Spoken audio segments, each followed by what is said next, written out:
programa de Frente para Psicologia e nesse episódio a gente vai falar sobre trabalho, carreira e gestão. E hoje a gente vai trazer um tema que muita gente vive, mas pouco se fala sobre isso, que é a perda do emprego e seus efeitos emocionais. Porque quando alguém é demitido, não se perde só a renda, né? Se perde a rotina, convivência, reconhecimento, e isso gera uma quebra de identidade muito grande. Como explica o Christian Friedrich, que fala muito sobre como o trabalho sustenta a nossa sensação de valor pessoal. Isso. E hoje a gente trouxe o Eduardo como exemplo, que ele passou exatamente por isso, uma demissão repentina que agora tenta reconstruir a própria vida. O Eduardo, ele tem 42 anos e ele ficou por mais de 20 anos na mesma empresa. E sempre teve uma reputação ótima. E daí veio um processo de automoção, com os cortes, e o Eduardo, infelizmente, foi desligado. O impacto para ele não foi só no bolso, ele também perdeu a rotina, o sentimento de utilidade mesmo. Depois disso, ele fez mais de 150 currículos, fez entrevistas, mas sempre ouvia a mesma coisa. Muita experiência para vaga, desatualizado para gestão. E isso deixou ele muito abalado, como faria com qualquer um. Ele começou num processo de isolamento, ele se sentia muito irritado, teve uma queda na autoestima.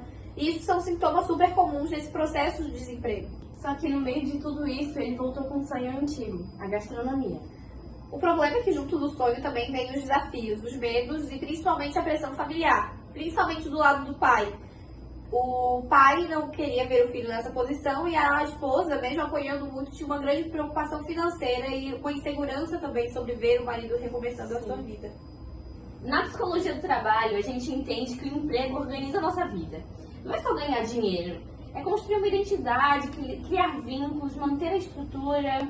E é exatamente isso que Deja fala, que quando o trabalho some, muitas vezes o sentimento de valor pessoal vai sumindo junto. E foi exatamente isso que aconteceu com o Eduardo.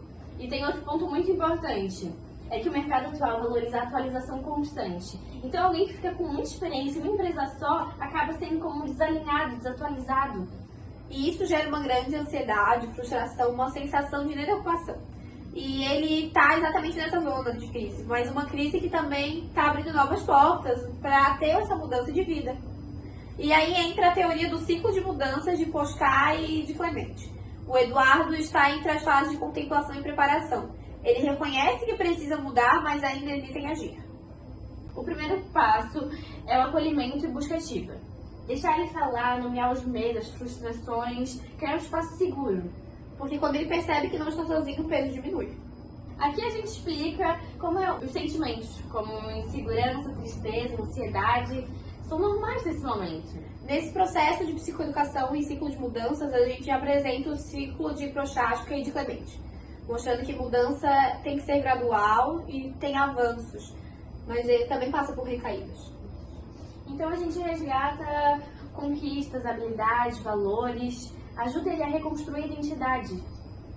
E a gente usa várias ferramentas, como a linha da vida, diário de competências, e tudo isso reforça a ideia de eu sou capaz. Depois vem os planejamentos, ferramentas práticas ajudam muito nisso.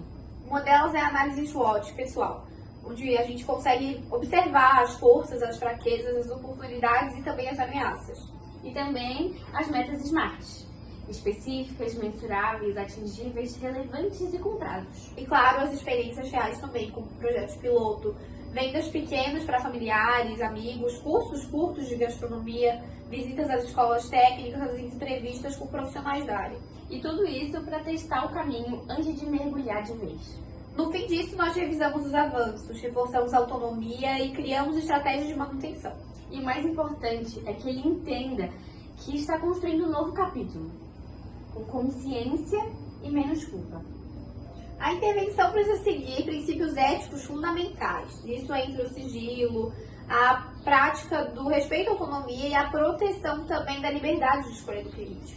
E o código de ética do psicólogo deixa isso muito claro. Quem decide é o cliente. O profissional não pode impor caminhos. Ele só oferece um suporte técnico. E também entra aí o limite legal, que é atuar dentro da área da psicologia sem ultrapassar as fronteiras de orientação profissional, porque isso exige outras formações. Isso tudo com muita responsabilidade técnica e respeito às normas do Conselho Federal da Psicologia. O caso do Eduardo é um exemplo que mostra que a demissão não é o fim. Às vezes é um convite para se reencontrar, se redescobrir. Com apoio psicológico, autorreconhecimento, planejamento, a transição fica muito mais leve. e consciente. E essa foi mais uma reportagem da nossa série sobre saúde emocional e trabalho, nesse episódio falando sobre trabalho, carreira e gestão.